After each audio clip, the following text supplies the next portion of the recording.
This episode of Cinema Recall contains adult language, adult situations, some spoilers, and some brief nudity, so listener discretion is advised.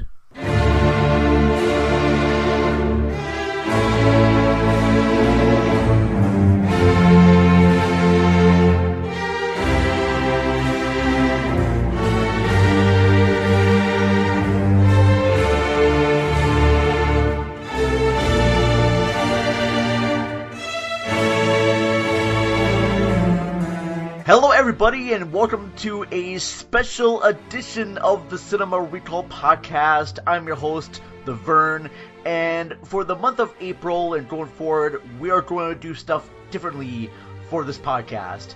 Instead of just reviewing a bunch of different movies, we are going to pick just one movie to review. And the movie for April that we have chosen is Barry Lyndon.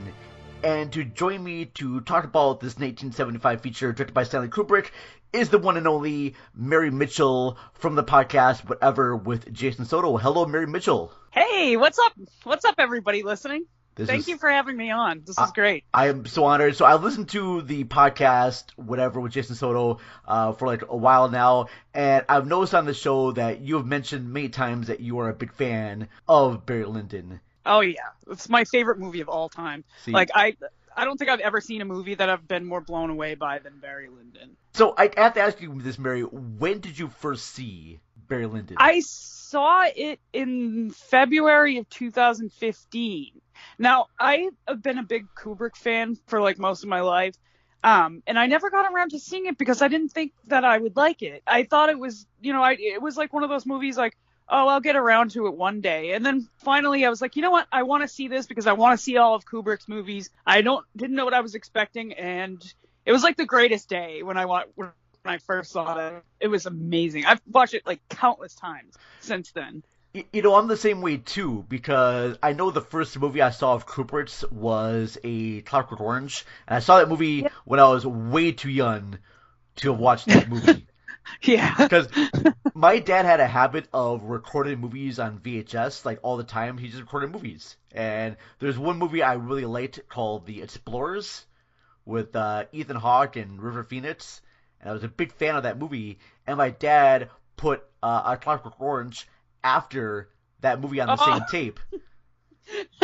So when I was watching a little jarring. After watching Explorers there, the credits come up there. I'm like, oh, I can just stop the movie and not worry about it. But then one time I decided to let the movie play because I was like grabbing some food. Right. And then our Clockwork Orange comes on. It's like, how old were you? Like, oh gosh, at least like around 11 years old, 11, 12. Oh my God. Yeah. Wow. And I knew that was a movie that I shouldn't be watching, so I kind of had to wait until the parents were asleep to watch that movie. Yeah, wow. I didn't see that one until I was like 20, I think. Oh, yeah. So, yeah. So then after that, that I watched probably The Shining when I was like 13, 14, and then I watched 2001: Space Odyssey and Full Metal Jacket. And it wasn't until I was in my late 20s when I finally got around to seeing Barry Lyndon for the first time. And I'm kind of glad I saw it when I was a little bit older, because if I was a kid, I probably would appreciate the movie. Yeah. I was kind of dull. I wanted to see... Oh, sorry, go ahead. No, go ahead, yeah. No, I was saying I wanted to see it, like, I had seen The Shining in 2001, and Kubrick is, like, such an amazing director that I was like, well, this one's also set in the 18th century, and, like, I love history, like it's my thing, and I wanted to see it because of that, and I was completely blown away by it. It's an amazing movie. Yeah. I can't say enough good stuff about Barry Lyndon. Yeah, it's so weird too, because I mean, this guy made 2001: A Space Odyssey that sort of like revolutionized science fiction movies, right? And he in a way he kind of like predicted space travel and like the future of things in film. And then for Barry Lyndon, he's going back to the past and actually showing the past. He's like a time traveler that goes back to this time period and just captures everything about it with such detail. It's so uncanny. Like it really, like, I've seen, and this is like my thing. I've made like this quest in my life to track down historically accurate movies, and Barry Lyndon is like amazing. It like you feel like you're actually watching like what it was back then. Like if you went into a time machine and went back to the 18th century, and the costumes, the landscape, like everything about it is like so spot on and accurate. Like that's one of the things that I love about it. Well, one of the things we definitely want to talk about in these series of episodes is just about how the movie looks like a painting that's come to life. Oh my god, every single shot. Like there's not, you could pause it at any given moment in that movie and have a beautiful painting. Like it's incredible. It's definitely like the most aesthetically brilliant movie I've ever seen. Looks good on a really big TV. Yeah, well, him and his cinematographer John Alcott really took a lot of patience in making the cinematography look like it would happen in those days. Like everything lit by candlelight or by natural daylight has just been astounding. Incredible. And no other movie has come close. They've tried really well. I remember the movie The Favorite that was out in 2008, 17. I'm bad with the years when it comes to movies, but I know that one tried to incorporate a lot of the lighting of Barry Lyndon. And in the same way, too, Sofia Coppola's Marie Antoinette really tried to like, capture that as well. I liked that one, too, though. That was a fun movie. But yeah, with Barry Lyndon, he got like the special lens that they used from NASA, I believe. Yeah, you're right. And that's so cool, especially for like what, 1975 that movie came out. Yeah, definitely. That's really impressive. And see, I saw the thing that really hooked me on Kubrick was when I saw 2001: A Space Odyssey, because you ever get like that movie high when you see like a really good movie and it almost like blows you into another dimension. You're like so impressed. You almost feel high from it like all day. I love that feeling. It's like one of my favorite feelings. And when I saw 2001: A Space Odyssey, it gave me that feeling. And I was like, holy crap, like this is incredible. And I got that feeling tenfold after I watched Barry Lyndon, because it's like the most unique type of movie. And it's not even just that it's aesthetically beautiful and that, you know, historically accurate and all that, but it's also got things deeper under the surface that I think are fucking brilliant. I'm sorry, I don't swear. This is, I tell you, there's gonna be language on this fucking podcast. So okay. Get used to it, people. All right. So we're talking about Barry fucking Lyndon, and we both love this movie very much, and that's fucking right. So yeah, no, it's got like this weird storytelling device that they do, and which I think is unbelievably brilliant. Which I didn't actually notice it the first couple of times I saw it. And I read an essay about it, about the unreliable narrator. I think that's brilliant. The movie has a narrator. I love the narrator because he sort of like tells you in advance what's going to happen. And he's to the character. Yeah, and it's like, who is this guy? He's like the most unreliable narrator of unreliable narrators, because he is just this disembodied voice that you don't know why this man is telling you all this. He seems to not like Barry. Like, it seems he has like this snobbish way of regarding Barry, just like the whole movie does, which kind of makes you start to believe that Barry isn't a good person, or he's just a ruffian or whatever. But the film itself tells you a different story. Like, I feel like what the film is doing and what the narrator's telling you don't match up. And I think that's brilliant. Like, it just, you know, two different angles. Like, I feel like the narrator has like the same sense of disdain for Barry Lyndon, Lord Bullingdon did. And I'm very curious to read the book, because this is based on a book by William Makepeace Thackeray. Yeah. And so I have no idea if the tone of the book is the same tone that the narrator does. So I'm very kind of curious.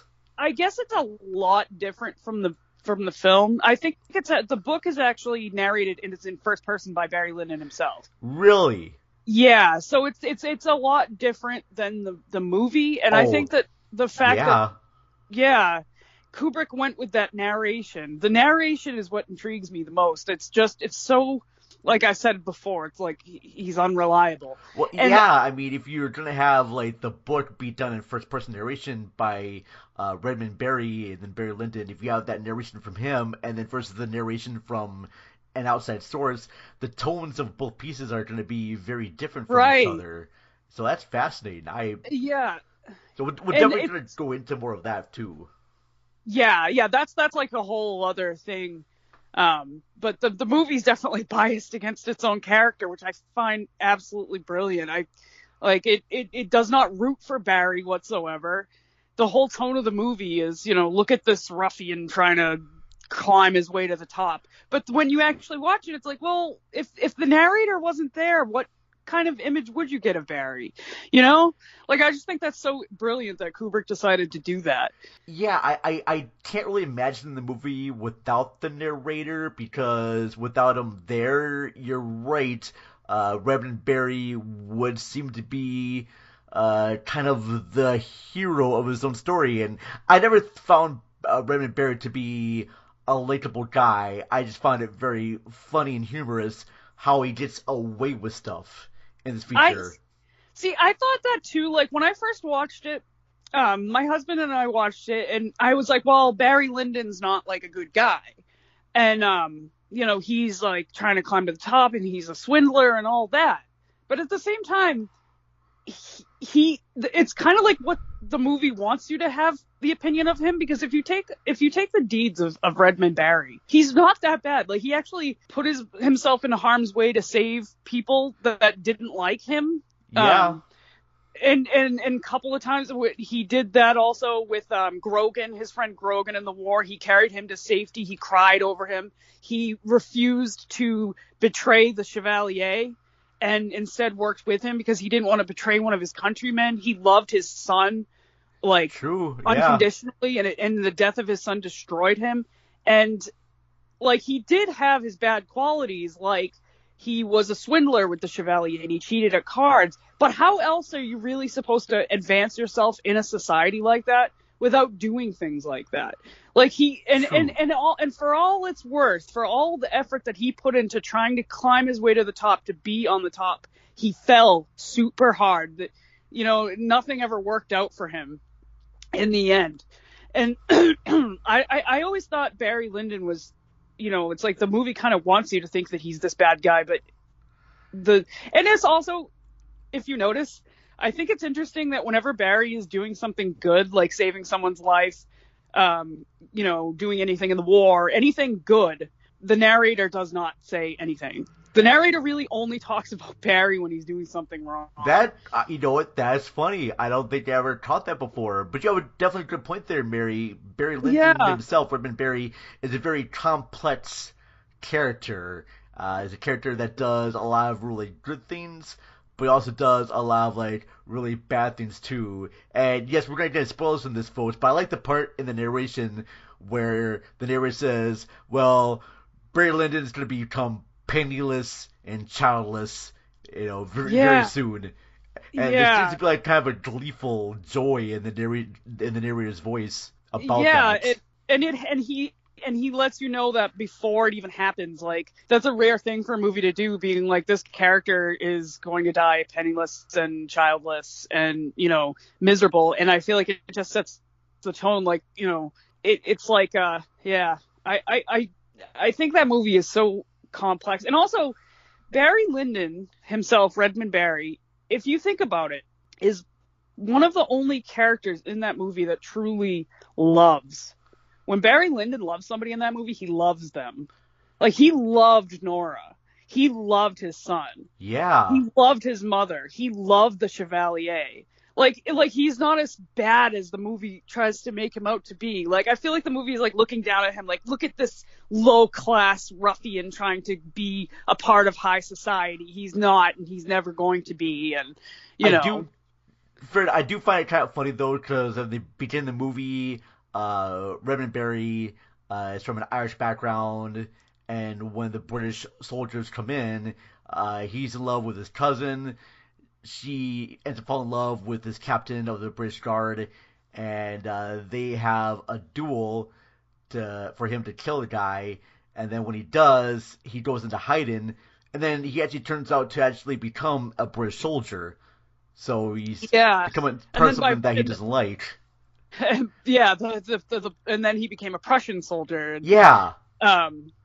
Soldier for the Prussians, I suppose. But, and also, I feel like that movie just, like, Barry's story is so sad. Like, it's actually, like, that movie has my favorite scene in any movie of all time. I get goosebumps, like, just watching it. Is the scene with the highwayman, Captain Feeney, when he robs Barry in the beginning, when he sets out his journey. Oh, that scene's hilarious. Like, he takes I love that scene. I think it is gorgeous. It has the sad, like, flute in the background and the whole thing. It's like, it's so completely out of Barry's hands and he can't do anything about it.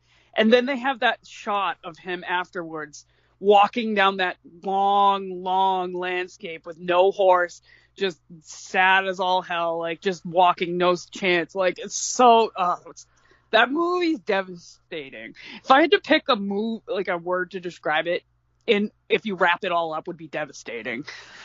Fair enough. It's a sad movie. Oh, I definitely see the sadness of it, but I also, when I watch it, I can definitely see a lot of the humorous of it, especially when he gets robbed by probably the nicest robbers I have ever seen before. These guys are just, like, really just, like, gentle and kind, and Redmond's like, hey, buddy, can you allow me to keep my horse? You know, that's all the money I have in the world. It's like, I appreciate you had the saddest story I ever heard in my life. Thank you for that. But we have to be faster than our clients, so no, I'm afraid I cannot do that, sir. You know, but they're, like, being very kind and very gentle about the whole thing. It's like, hey, sir, I'm going to rob you now. Please don't mind me. I'm going to be very kind about this, but I'm going to take your money now and your horse and chip chip cheerio. Hope everything's fine there. Yes. So now, really quickly though, to our audience members who are getting kind of confused about us talking about certain scenes of this movie, maybe I should just give a little quick introduction about this movie. So I'm taking this right from Google here. All right. So Barry Lyndon is this. An acclaimed adaptation of William Makepeace Thackeray's novel in which a likable young Irishman changes into a conniving, manipulative rogue. The protagonist finds himself homeless after taking part in a fated duel, and then is captured by a Prussian highwayman and meets up with a spy, but his fortune changes when he marries a wealthy, titled woman in order to secure his future. And the movie, like I said before, directed by Stanley Kubrick, it stars Ryan O'Neal as the title character, Marissa Benjamin as Lady Lydia, Patrick McGee as the Chevalier. It won Academy Awards for Best Production Design and for Best Cinematography. It won an award for Best Costume Design as well, but did not take home Best Picture that year, which I do not know what the Best Picture that year is, but that's okay. I will find that out at a later episode. If you know, listeners, maybe you can just put that in the comments here, which won the Academy Award for that year. But yeah, very well-regarded movie, and it just, I don't know why it took so long for me to actually watch it, because when people think about Kubrick, they think about 2001, they think about The Shining, it's Clockwork Orange. It's always put on the back burner as far as Kubrick movies go. I remember there was like a box set of Kubrick movies that came out to Blu-ray, and Barry Lyndon was not in the set. Wow! The shade. Yeah. Wow. Of the movies that really should have been on Blu-ray. In fact, it took a while. I mean, I had to buy the Criterion edition to buy this movie on Blu-ray because it wasn't featured in the sets. It is now, but just for a while, it was never put onto Blu-ray right away. I feel like people were more... like Roger Ebert really said it best in his review of the movie, is that a lot of people might find it boring, but he said he had little sympathy for that opinion, because I feel like I agree with that, because I feel like the movie's anything but boring, but I feel like it kind of glosses everybody by because it doesn't, I think people are put off maybe by the historical setting. Yeah, this looks like a movie that people feel like they have to watch, like a school project, just because of the way it looks. Because most people are going to look at this movie and think, "Aw, it's a period piece. That means just a bunch of boring clothes and people talking all British and boring and everything's got to be all posh, pip, cheerio, and stuff like that. And that's not really the case at all. I mean, it opens with a pretty cool gunfight. There's a lot of humor. It's paced very well. This movie is 3 hours long. I just watched it again last night, and it goes by pretty fast. Oh, so, it definitely does not drag in any part. I feel like any scene in the movie is good. Like there's no part where I find myself like it's slogging or anything like that. Like I don't think I can say anything that I could find negative about the movie or to take anything away from it. If people can watch a 4-hour version of Justice League. Yes. All right. Yes. You can watch multiple movies about the same character. Yeah. And watch Barry Lyndon. Trust me, a lot of things about Justice League. It was an okay movie, but a lot of things about that movie kind of drained a little bit for me. But that's a different story for a different time. I'm not going to just dive into my thoughts about Justice League that much there. So what we're going to be doing for the next several episodes, folks, is that we're going to be kind of dividing this movie into parts. So this movie actually has 2 parts and an epilogue. So for the next few episodes, we are going to be covering part 1, which is how Vern and Mary rises up in society. And then part 2 is his downfall. So for part 1, we're going to be doing 2 separate episodes on that. And then part 2, we're going to be recording 2 episodes on that. And at first I thought doing like kind of a scene-by-scene podcast. I'm like, no, that's going to take too long. That's going to be really long and drawn out. But I think that if we just do 4 episodes basically on both part 1s and part 2s, and we definitely want to talk about how the film was shot. We definitely want to talk about the history of the guy who wrote the book and of that time period. Definitely want to talk about the actors involved with this feature, and just really just kind of like dive into this movie in a little bit more detail. I just want to just get our general thoughts about this movie for this quick little introductory episode. And I have to agree with Mary. I think this movie is great. I find the movie to be one of those like long movies that I can watch again and again, and it doesn't seem like a long movie. And I like the fact that it is very historically accurate of the times.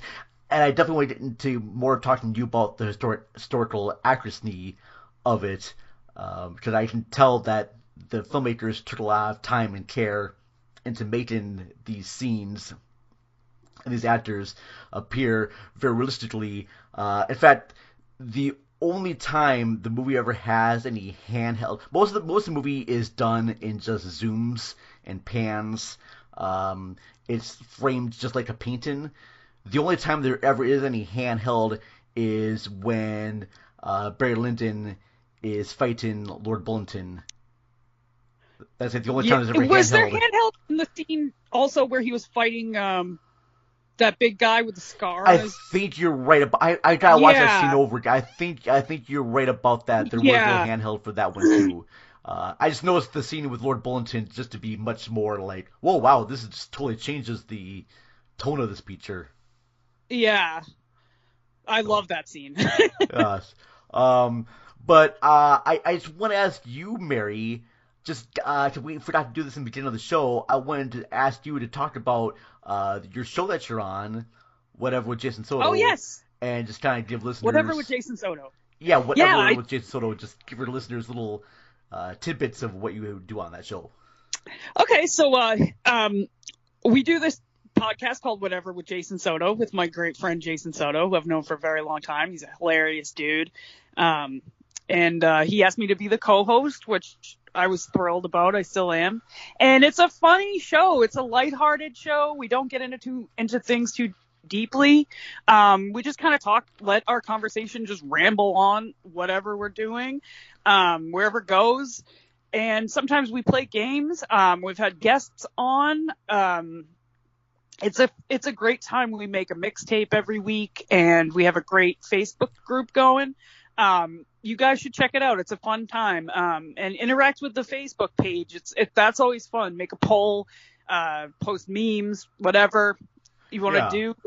But yeah, that's the podcast is a good time. What I love best about the podcast is I find myself agreeing and disagreeing with you guys' thoughts about stuff, and I love it because sometimes I'll listen to your views, opinions on a movie. I'm like, oh, Mary, you didn't like this. Oh no. But then you'll go into something completely, go into a review about a different movie or like your thoughts about cancel culture. I'm like, yeah, I totally agree with you on that. You know, I have a lot of controversial opinions. I think I've faced a lot of heat for my opinions on things, but I stand by them. They're my opinions, and and I appreciate that very much. And here's the thing, folks: people are gonna have a difference of opinions on things, but yet I consider Mary to be a very good friend. We may not agree on stuff, and that's okay. All right, no one has to agree on everything.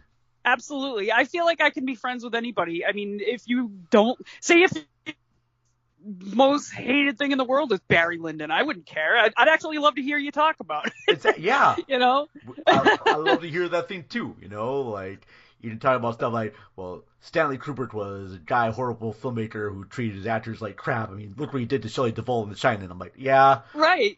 Fair enough there. Yeah. Oh, yeah. I had Shelley Duvall in my mind right there. I had Shelley Duvall in my mind because I just rewatched Time Bandits with her in there, and I'm thinking, oh, wow, yeah. Good old Shelley Duvall. I quite like her. Yeah, her in that movie, and then also Popeye. Come on now, he's can't. Oh yeah, she's great. Exactly. Fairy Tale Theater. All that stuff there. But yeah, I mean, well, first of all, I don't even want to give a rating for Barry Lyndon because I'm going to give it 5 stars, and I'm pretty sure Mary's going to give the same score too.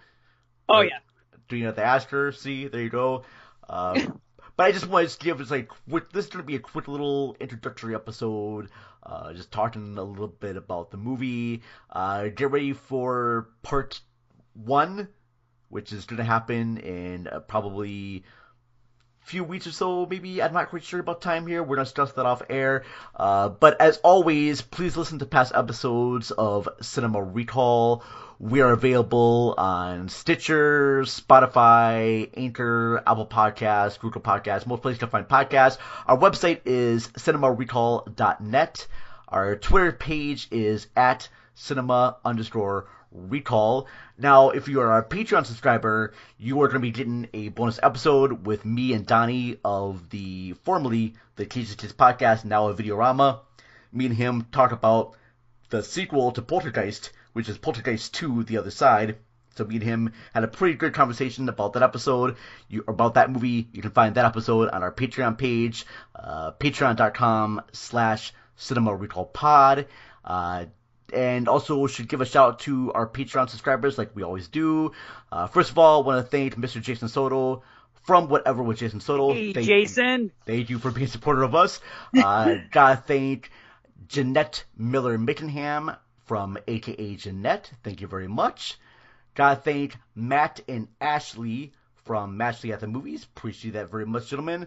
And then we gotta thank Mr. Donnie Roberts of Videorama. Donnie Roberts is our $10 tier Patreon subscriber, which means that he gets to pick a different topic to talk about for each episode. So you can pick a movie, but it doesn't have to be about movies. It can be just about anything you want it to be. So on one episode, Donnie and I and his sister Linda talked about the movie Prince of Darkness by John Carpenter, but then we also talked about rave toilets. So we can just talk about whatever you want to talk about. Just join us up right there.